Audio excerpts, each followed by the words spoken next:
महात्मा कबीर जी कहीं सत्संग कर रहे थे। रात का समय, गर्मी का मौसम,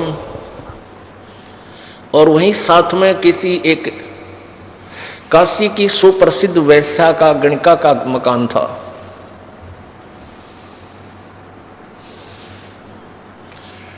अब वो गणिका ने जब आवाज सुनी परमात्मा की, ये प्यारी वाणी सुनी, भी मानुष जन्म पाके जो नहीं रटे हरि नाम, और जैसे कुआ जल बिना फिर बनवाया क्या काम। तो उस लड़की को एकदम जो है ना या कसक हुई कि हे भगवान, परमात्मा का नाम जिक्र हो रहा है। तो उस अपने महल की खिड़की के साथ आकर बैठ गई अंदर ही, और उधर परमात्मा ज्ञान सुना रहे थे। उस लड़की के हाथ पांव कांप गए। अकर तेरा गजब हुई, यौवन तो सारी उम्र जुल्म ही जुल्म कर लिए, और मेरा क्या होगा भाई, अब क्या करूं, अब क्या करूं, मैंने तो जीवन खराब कर दिया, ये अनमोल जीवन, कितनी कीमत बताई संत ने। तो उसने सोचा भी समाधान भी इन्हीं के पास हो सकता है, जो रोग बता रहा है तो दवाई भी जानता होगा। तो नीचे उतराई वाली लड़की अपने मकान से बाहर आकर और करबद्ध खड़ी होगी गुरुदेव के सामने। उस लड़की के को आए हुए देखकर वहां श्रोताजन जो थे 100, 200, 400, उन्होंने देख लिया ये तो वैश्या आ गई। उनमें से 2-4 खड़े हुए, कहने लगे तू भाग जा यहां से, भाग जा यहां से, निकल जा, तू बदनाम औरत है। परमात्मा कबीर जी कहने लगे भी क्या बात है, कहने लगे वो शिष्य कहने लगे जी यह तो बहुत निकम्मी लड़की, बदनाम औरत है, इसको तो यहाँ आगे तो दुनिया जो है ना हमें पता नहीं क्या क्या कहेगी।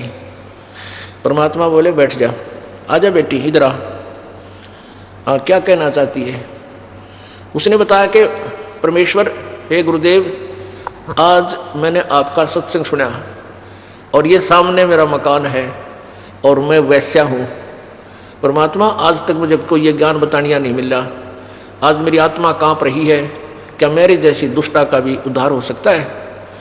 परमात्मा बोले बेटा, नौका का स्वभाव होता है जल दरिया से पार करने का, उसमें फूस धरो चाहे पत्थर, चाहे उसमें रुई धरो यानी हल्का पदार्थ या भारी रखो, बेटा वो पार कर दिया करता है। हमारे पास एक ऐसा नाम रूपी मंत्र है, उस नौका में आपको बैठा देंगे, पार हो जाएगी। यानी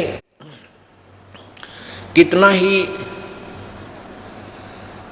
खराब कपड़ा हो, साबुन और जल के योग से स्वच्छ हो जाता है।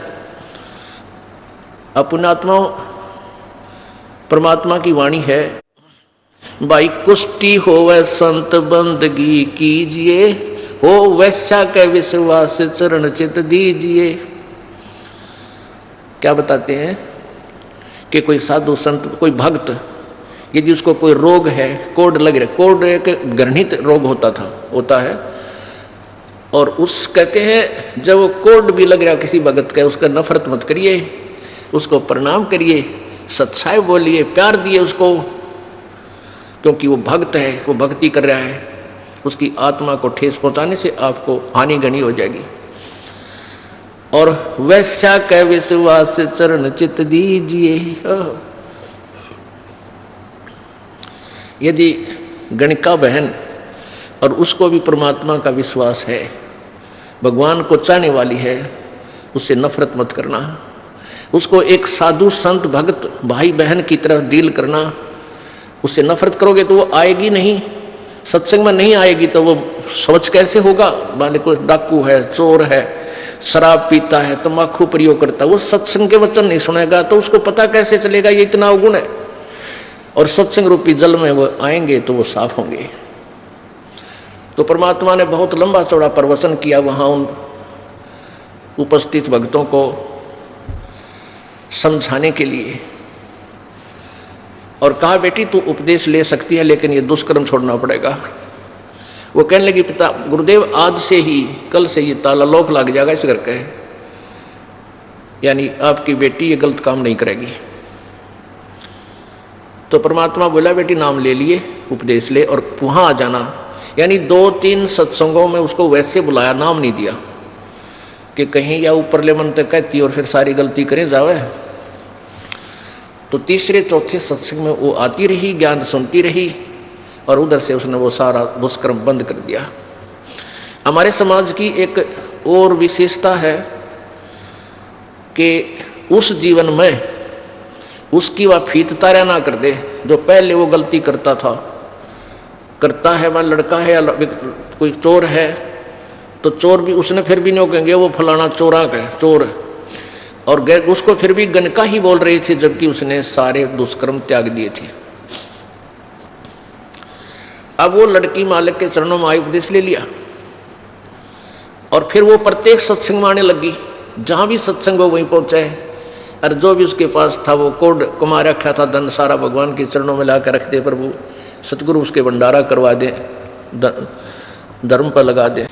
तो पुण्यात्मा, हमने सत्संग में बहुत विवेक से रहना पड़ता है, रहना चाहिए, अपनी नहीं चलानी चाहिए। संत के प्रवचनों पर विचार करना चाहिए, ये क्या कहना चाह रहे हैं। तो वह लड़की जब आने लगी अधिक प्रत्येक सत्संग में और निकट आकर बैठ जावा गुरुदेव के पास, तो सत्संग में जो विवेकहीन प्राणी होते हैं वो पता नहीं क्या क्या दोष लगाने लगे गुरुदेव के ऊपर भी। तो ऐसे दोष रखने वाले तो वो गुरुद्रोही बन जाते हैं। ये होते हैं 2, 4, 10, 20 ही हैं, और दूसरों को उन्होंने सुरसुर शुरू कर दी, भाई बात अच्छी नहीं। अपने सत्संग में एक वैश्या आती है, भाई आसपास के नगर निवासी कहते हैं, भाई तुम तो बदनाम औरत को रखते हो, वहाँ तक गंदी औरतें जाती हैं, हम अपनी बहन बेटियों को वहाँ नहीं जाने देंगे। यानी वो सत्संग में आने वाले गुरुजी के अनुयायी इस तरह की अपनी अपनी अटकल लाने लगे। उन्होंने कहा भी गुरुजी से कहना ही पड़ेगा एक दिन। गुरुदेव को तो कहा नहीं, उस लड़की को धमकाने लग गए फिर कि तुम मत आया कर यहाँ पर। मैंने सारा माहौल खराब कर दिया, आसपास के लोग ताने देते हैं।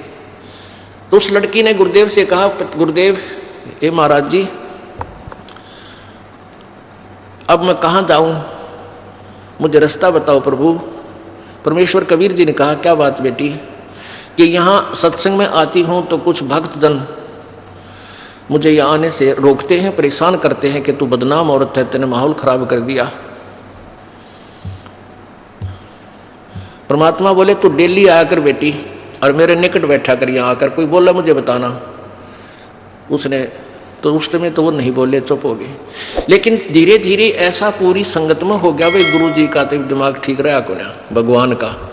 अरे निकम्यो, जब थारा सोच सुख दिया जब तो भगवान थे, अरे अपनी गंदी सोच से तुमने उनको क्या जान लिया, क्या बना लिया।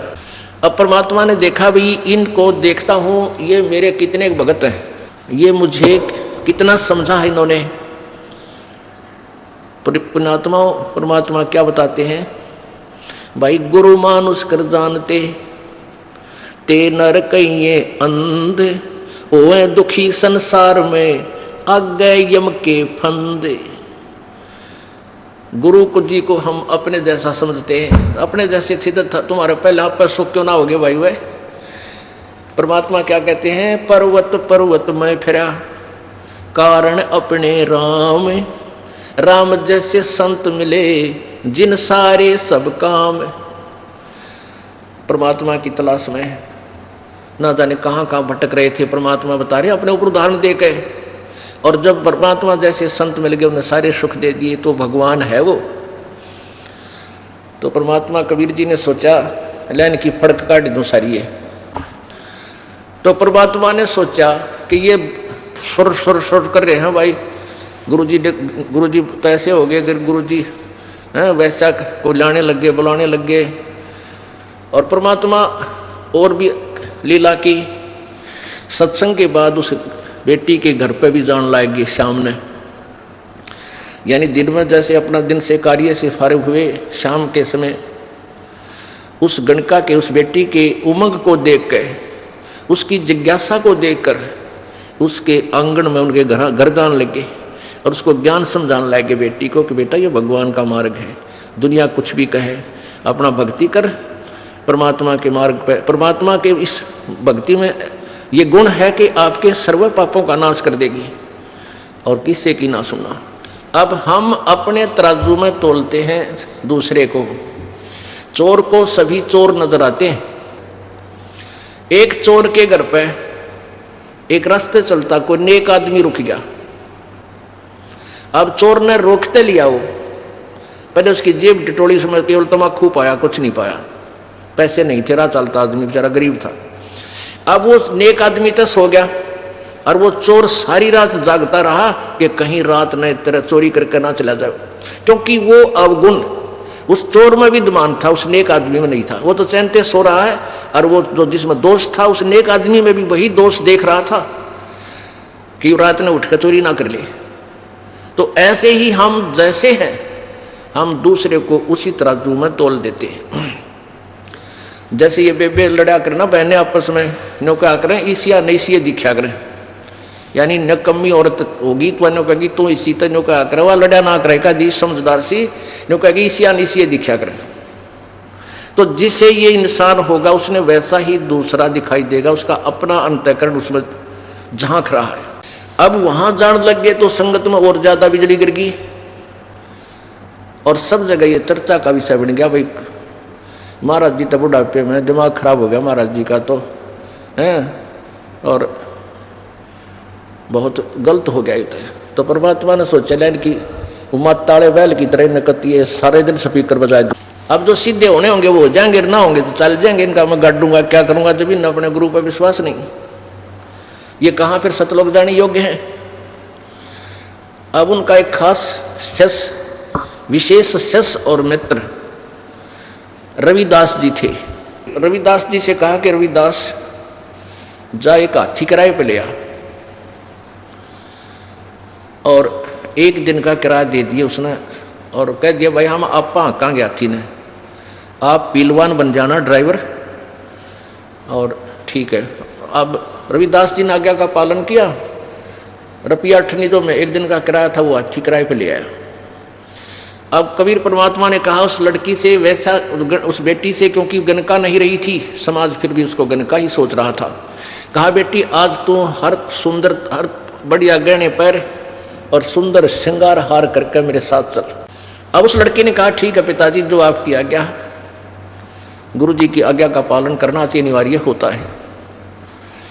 तो उस लड़की ने सारा अपना सुंदर कपड़े पहन पून कर सारा मेकअप कर लिया, और परमेश्वर कबीर जी ने क्या किया कि एक गंगा जल भर लिया शीशी में, और हाथी जैसे हाथी के को ड्राइवर तो कर रहा था, ड्राइविंग तो कर रहा था रविदास जी, और उसके बाद में वह लड़की बैठा ली हाथी पर और पिछली साइड में आप बैठ गए, और लड़की के कंधे पर हाथ रख ली, और एक हाथ में वह बोतल दो देसी शराब दिखी थी हाथ तो काटी हुई, उस बोतल ऐसे मुंह कला के 2-4 घूंट पर न्यू करें, और उस लड़की के हाथ कंधे पे, और परमेश्वर ने कहा कि रविदास उस अच्छे उस बड़े बाजार में निकाल दिया हाथी ने, एक बार सारे फड़क निकल दिया, काशी वाले की भी।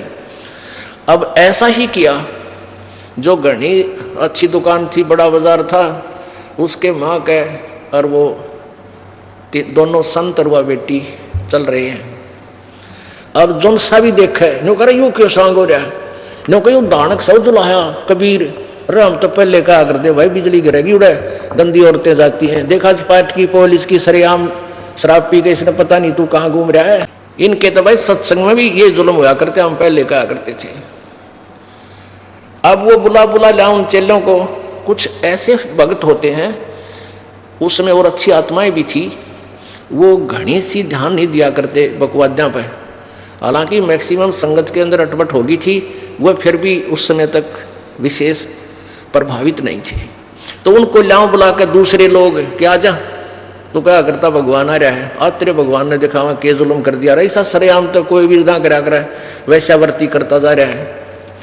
अब वो भगत आओ बाजे और देखें वो बैठे तुम्हारे गुरु जी, तो नो कहें मैं तो एक दिन गया था बस, मैं ना जाया करता उड़े, यानी वो जो कति जिनके इतने सुख दे रखे थे वो समाज तो डर के अब भगवान पर अविश्वास करके और परमात्मा से विमुख हो गए। 64 लाख में से 2 अर्जुन और सरजुन नाम के ये 2 शेष बचे थे, ये कहीं बाहर गए हुए थे मक्का मदीना की सैर सपट्टे को, वो वापस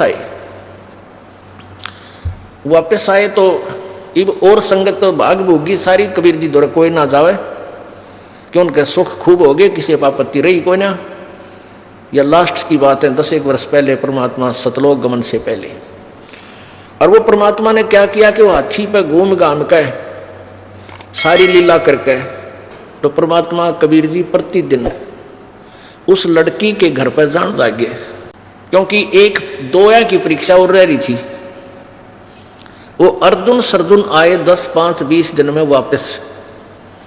तो सभी शिष्यों ने कहा कि भाई गुरु जी तक कति बिगड़ गए, और भाई हम तक की तो बाहर निकलने योग्य नहीं छोड़े।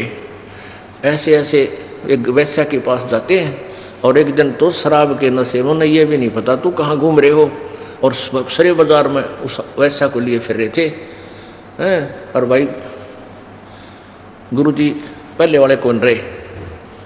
अर्जुन सर्जुन ने कहा तुम क्या क्या बक रहे हो, तुम क्या बोल रहे हो? ने कहा तुम्हें शर्म नहीं आती, तुम्हारी जीभ कट जानी चाहिए, तुम एक महापुरुष पर ऐसा लांछन लगा रहे हो।